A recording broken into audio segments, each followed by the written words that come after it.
हमारे लिए थोड़ा हैरानकुन ज़रूर था ये फैसला जो इलेक्शन कमीशन का आया, लेकिन हमने इसे एक्सेप्ट किया है और हमने इसके साथ साथ चेयरमैन बिलावल भुट्टो जरदारी साहब ने भी कहा है कि ये तो रास्ता खुल गया है। हमें भी कई एतराज़ात होते हैं, लेकिन इलेक्शन कमीशन ने पास्ट में वो जो थिन मार्जिन होते हैं उसके बावजूद रिकाउंट नहीं कराया है। ये जो रिकाउंट कराया है हैरत इसलिए हुई कि इस पूरे इलेक्शन के दौरान, ख़ासतौर पे इलेक्शन के दिन के बाद काउंटिंग जब चल रही थी उस वक्त कहीं पे भी कोई कंप्लेंट नहीं थी। हम तो एज चीफ मिनिस्टर और एज के एडमिनिस्ट्रेशन मेरे हाथ में, हम तो काफ़ी खुश थे कि बड़ी खुशअस्लूबी से ये इलेक्शन हो गया और टेम्परेचर्स भी काफ़ी हाई थे। 5-6 मेजर पार्टीज इसमें पार्टिसिपेट कर रही थी और उसके बावजूद बड़ी अच्छी तरीके से ये इलेक्शन हो गया। तो जब ये रिकाउंट का फैसला इलेक्शन कमीशन का है, इसलिए कि पहले आरओ ने इसको रिजेक्ट किया था, आरओ ग्राउंड पे मौजूद होते, उन्होंने देखा था सारा दिन। जब मैं कोई कंप्लेन ही नहीं करूँगा कि यहाँ पे मुझे खदशा है कि कोई धांधली हुई है या वोट काउंट सही नहीं हुए, तो मैं किस बेसिस पे वो, अगर मेरे पास एज एन आरओ कोई कंप्लेंट नहीं आई तो मैं किस बेसिस पे रिकाउंट अलाउ करूँगा। आरओ ने वो फैसला किया, इलेक्शन कमीशन का फैसला उससे मुख्तलिफ आया, हमने एक्सेप्ट किया है कि जी भले रिकाउंट करा लें। सर क्या कहेंगे जो कल हुकूमत की जब 2 ऑर्डिनेंसेस आए हैं इलेक्ट्रॉनिक वोटिंग के हवाले से, क्या स्टांस है खासतौर पर सिंध गवर्नमेंट का? हमारा पॉलिटिकल पार्टी का स्टैंड होगा। सिंध गवर्नमेंट इलेक्शन में हिस्सा नहीं लेती, पाकिस्तान पीपल्स पार्टी इलेक्शन में हिस्सा लेती, और हमारा स्टैंड बड़ा क्लियर आया हुआ है कि ये चीज़ें, ये बातें नहीं है। ये जब 2017 में ये नया इलेक्शन लॉ बना था उस वक्त भी बात हो रही थी, उस वक्त भी इलेक्ट्रॉनिक वोटिंग मशीन्स की बात हुई थी और सारे पार्टीज़ ने, और उसमें पाकिस्तान तहरीक इंसाफ भी शामिल थी, पाकिस्तान मुस्लिम लीग नवाज़ और पाकिस्तान पीपल्स पार्टी, 3 मेजर पार्टीज़ थी, उन सब ने ये फैसला किया था कि हमारे जो लेवल ऑफ या स्ट्रेंथ ऑफ इंस्टीट्यूशन उसके हवाले से इलेक्ट्रॉनिक वोटिंग शायद मुनासिब ना हो। अभी भी ये ऑर्डिनेंस ले आने से तो कोई हल नहीं। ऑर्डिनेंस की ज़िंदगी 4 महीने होती है, यहाँ तो क्या शायद 4 महीने में इलेक्शन अगर हो जाए तो और बात है, अदरवाइज़ तो मेरा नहीं ख्याल है कि नेशनल असेंबली इसको इस तरीके से या सेनेट इस तरीके से पास करेगी। और इस इलेक्शन के इस्लाहात की, इलेक्शन प्रोसेस में इस्लाहात की बिल्कुल ज़रूरत है, लेकिन वो हर एक की मर्ज़ी से, बाहमी मुशावरत से और एक कंसेंसस से ही हो सकेगी। ऐसे वन वे ऑर्डिनेंस लागू करने से सिर्फ ये ऑप्टिक्स या फेस सेविंग या लोगों को बताने के लिए तो हो सकती है, अदरवाइज इसकी कोई वैल्यू नहीं है। शाह साहब ये बताएं कि पाकिस्तानी वेंटिलेटर बना तो पीटीआई की अपने एक वजीर शिबली फराज ने उसको मानने से इनकार कर दिया, तो ये अभी जो नया एक इलेक्शन का प्रोसेस बना रहे हैं, क्या समझते हैं इसको सारी जमातें मानेंगी जबकि एक वेंटिलेटर बनाएगा अपनी जमात उन्होंने मुस्तरद कर दी? यार वो पीटीआई की तो अगर आप बातें करेंगे मुझे हैरत होगी, हैरत हो रही है। रोज़ एक नया आ जाता है। वज़ीर साहब जो चांद देखते थे, उसके बाद जो अगले वज़ीर साहब हैं उनका मेरा ये काम ही नहीं है चांद देखना। आपको ये भी बात याद है वेंटिलेटर्स की, आपको पता है अब उन्होंने मीटर शीटर भी निकाल दिया एक नया, जो मीटर गेज कर लेता है कि एसओपीज़ कितनी फॉलो हो रही है। मतलब मुझे नहीं पता कि वो एक बटन दबाते हैं और फिगर आ जाती है उनके पास, ये 50% या 80% फॉलो हो रही है। ग्राउंड पे जब मैंने एनसीसी में, बल्कि मैं आपको बताऊं कि जब मैं पिछली हियरिंग में इधर आया था, आज से 2 हफ्ते से पहले हियरिंग थी, उसी दिन एनसीसी की मीटिंग थी और उस एनसीसी की मीटिंग में मैंने कहा था कि हमें इंटरसिटी ट्रांसपोर्ट बंद कर देनी चाहिए। वो नहीं मानी गई बात, और इंटरसिटी ट्रांसपोर्ट बंद नहीं करने की वजह से कोविड की इन्फेक्शन एक जगह से दूसरी जगह पे गई। उस वक्त मीटर कोई नहीं है इनके पास, उसका मीटर नहीं है। आपको जो चीज़ें मैटर करती हैं, पूरी दुनिया ने फ्लाइट्स बंद कर दी। इस वक्त आपके मुल्क से दुनिया में कहीं भी लोग चले जाएं, उनको 14 दिन का क्वारंटीन करना, एक तो अलाउड नहीं है बहुत सारे मुल्क में, बाकी जगह पे 14 दिन का क्वारंटीन करना पड़ता है। उस पर कोई चेक बैलेंस नहीं है। आज सिर्फ सियासी स्टेटमेंट्स देनी है और अपने नए नए इजादात, अब वो अभी तक साइंस एंड टेक्नोलॉजी फ्रेमवर्क में है, वो मीटर निकाल रहे हैं, जिनको पता चल जाए हमें भी बता दें कि ये कैसे असेस करते हैं ताकि हम भी कर लिया करें। लेकिन ऐसी कोई चीज़ है नहीं, तो इनकी अपनी कॉन्ट्रडिक्शन एक दूसरे के साथ इतनी ज़्यादा। वो एक तो आपने छोटी सी बात बताई है, हर चीज़ में जो कॉन्ट्रडिक्शन आ रही हैं पाकिस्तान तहरीक-ए-इंसाफ के फेडरल मिनिस्टर्स की एक दूसरे के साथ, वही काफ़ी है उनकी गवर्नेंस और उनका तरीक़ेकार हुकूमत को बताने के लिए। ये आपने पहला अच्छा सवाल किया, इसलिए कि बाकी तो हम करते हैं। देखिए, सिचुएशन कोई अच्छी नहीं है, पूरे मुल्क में अच्छी नहीं है, और हम इस मुल्क का हिस्सा हैं, और उसकी वजह मैं बता रहा हूँ आपको कि जो स्टेप्स लेने चाहिए वो हम नहीं ले रहे हैं, सिर्फ ऑप्टिक्स पे बात कर रहे हैं। हमने मास्क लगाना ज़रूरी है, आपने देखा होगा इधर मैं आज हाजिरी पे आया हूँ, 1 सेकंड के लिए भी मैंने मास्क नहीं अपने चेहरे से, बिल्कुल ज़रूरी है। इसके साथ साथ और स्टेप्स भी बहुत ज़रूरी हैं। आपको इस वायरस की स्प्रेड को रोकना है, और उसको स्प्रेड को रोकने का तरीका ये नहीं है कि आप कराची से 50 लोगों को रोज़ाना तकरीबन बुला लें इस्लामाबाद। ये सोचना चाहिए हमें कि हम किस डायरेक्शन में जा रहे हैं। एक 8 फुट बाय बल्कि 7 फुट बाय 14 फुट के कमरे में अगर 50 बंदा खड़ा है तो ये कोविड रोकने का तरीका नहीं है, चाहे आपने मास्क पहने हो। ये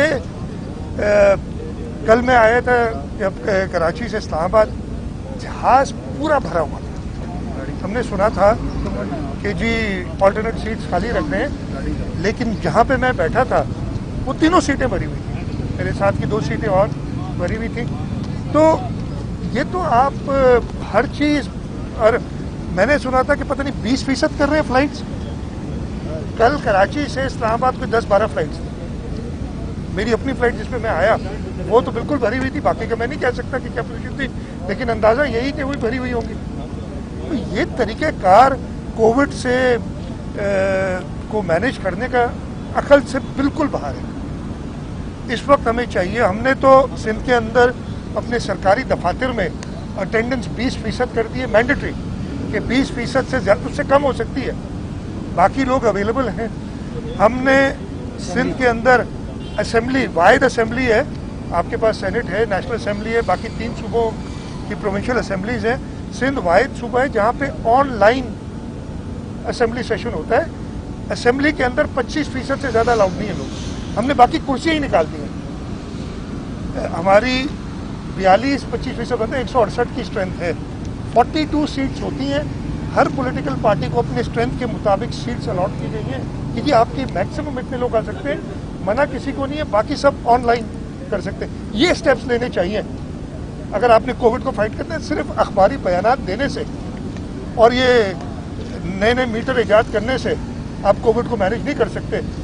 अल्लाह करे, मैं तो दुआ मांगता हूँ कि जो मैं भी गलतियाँ कर रहा हूँ, मैं ये नहीं कह रहा कि हम सब चीज़ सही कर रहे हैं, अल्लाह करे कि वो गलतियों से हमें हम वो ना करें और बाज आए। उसी तरीके से मैं फेडरल गवर्नमेंट को कहता हूँ, बाकी सूबों को कहता हूँ। मैं जब पिछली बार इधर आया था उसके बाद हमने फैसला किया, हमने सबसे पहले फैसला किया कि हम इंटरसिटी ट्रांसपोर्ट बंद कर देंगे। मैंने कोशिश की बाकी चीफ मिनिस्टर से बात करने की, मेरी खैबर पख्तूनख्वा के चीफ मिनिस्टर साहब से बात हुई और उन्होंने कहा कि जी बहुत अच्छा कि हमने 4 दिन का टाइम दिया कि आप सबको बता दें कि जी हम इंटरसिटी ट्रांसपोर्ट बंद करें। लेकिन हैरत की बात यह है कि वफाकी वजीर को मैंने सुना अपने गुनाहगार खानों से, मैं कहूँगा कि वो कह रहे थे कि यार आप कैसे बंद कर रहे हैं, ये तो मौसम है ईद का, जब सारे लोग, जब मैं लाहौर में 30% के करीब इन्फेक्शन पॉजिटिविटी रेट था कि सारे लोग आसपास से लाहौर शहर आते हैं और ख़रीदारी करते हैं, आप उनको कैसे रोक सकते हैं। मतलब ये माइंडसेट। एक और वजीर साहब थे, उन्होंने जब फैसला हुआ कि जी एनसीसी में, हमने तो कहा कि आज से ही आप इंटरसिटी ट्रांसपोर्ट बंद करें, आप लोगों को रिस्ट्रिक्ट करें कि एक एरिया से दूसरे एरिया ना जाए, बाकी आप भले दुकान खुली रखें, टाइमिंग रिस्ट्रिक्ट करें ताकि कम हो। तो एक वजीर साहब प्रेस कॉन्फ्रेंस करते हैं कि जी आवाम को बताना चाहता हूँ कि रमज़ान के आखिरी 10 दिन हम शायद सारा बंद कर दें, तो जिसने शॉपिंग करनी अभी कर लें। अब इन लोगों के साथ कोविड का अल्लाह ताला ही है और बिल्कुल अल्लाह ताला से मदद की हम सब दरख्वास्त करते हैं कि अल्लाह ताला मदद करें, कि अल्लाह करे कि हमारे यहाँ वो सिचुएशन ना हो जो कि बाकी कुछ ममालिक में हो भी, इसलिए कि मुझे नहीं लगता हमारी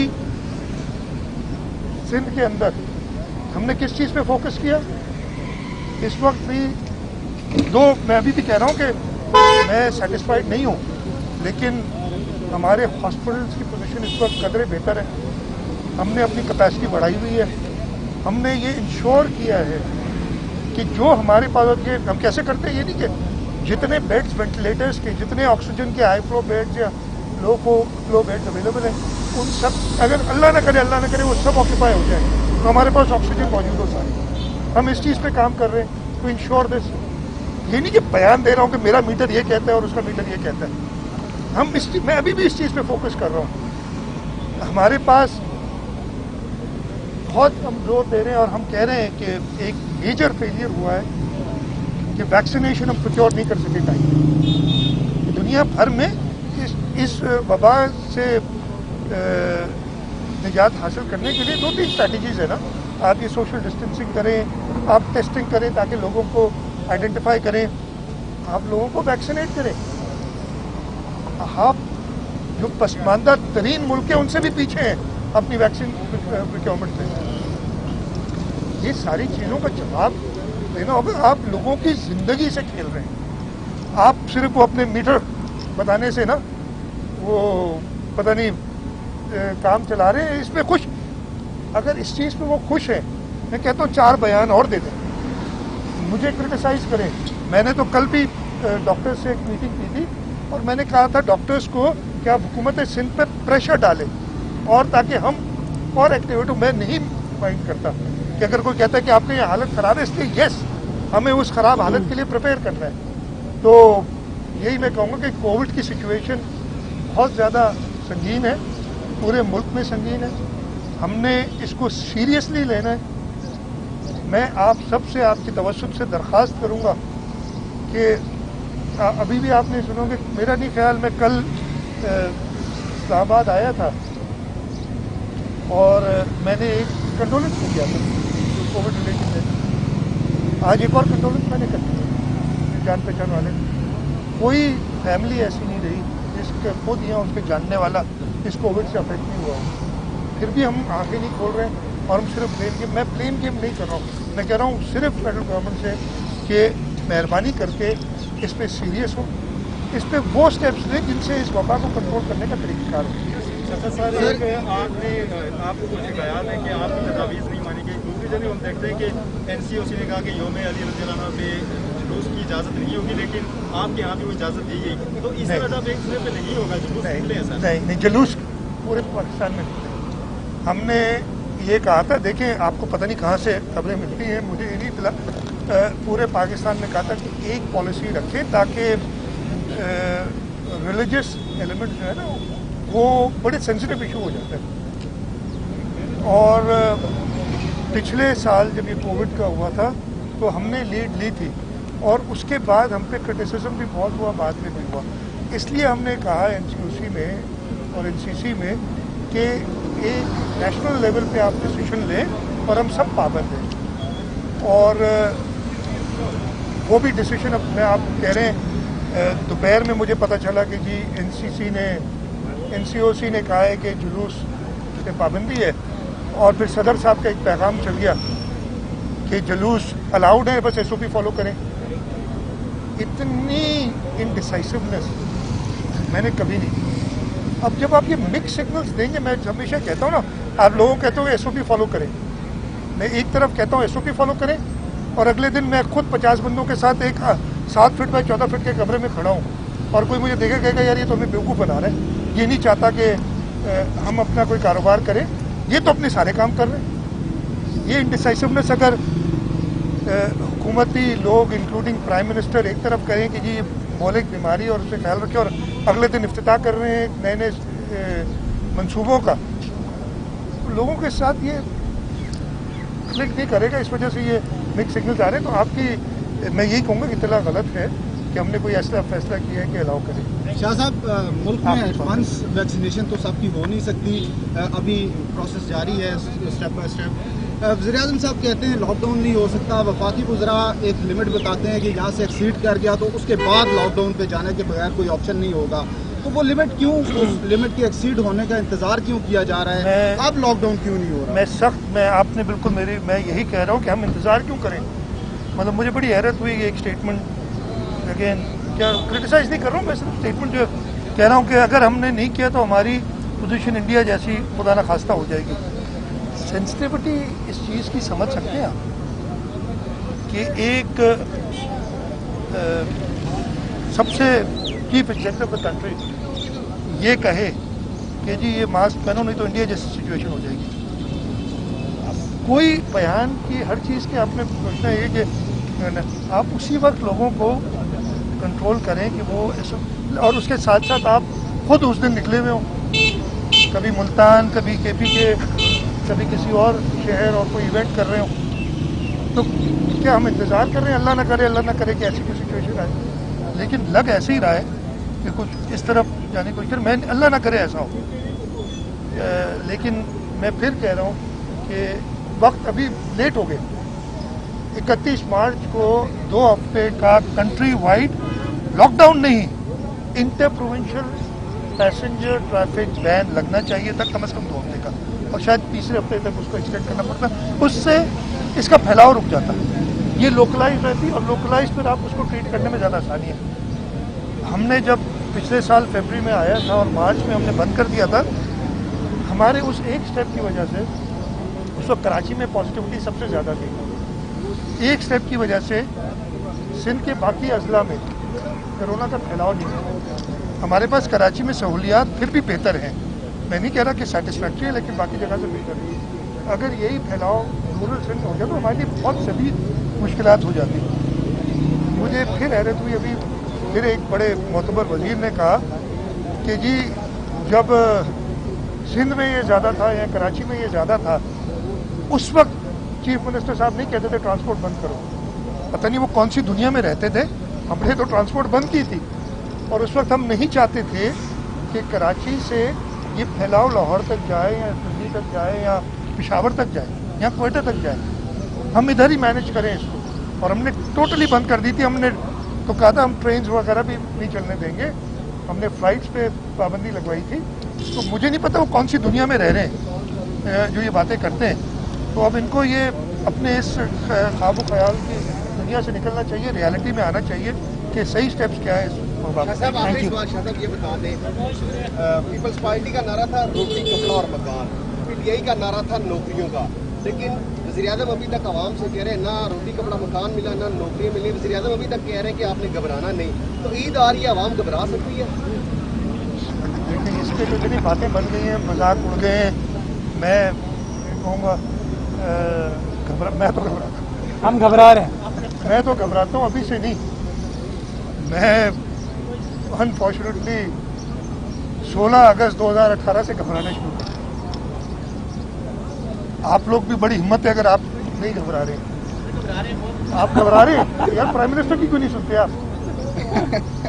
मतलब आप कैपिटल में बैठे हुए कैपिटल के सहाफ़ी मुझे कह रहे हैं कि हम घबरा रहे हैं, तो फिर आप तक भी नहीं पहुंच सके तो बाकी मुल्क में कहाँ पहुंचेंगे? Thank you.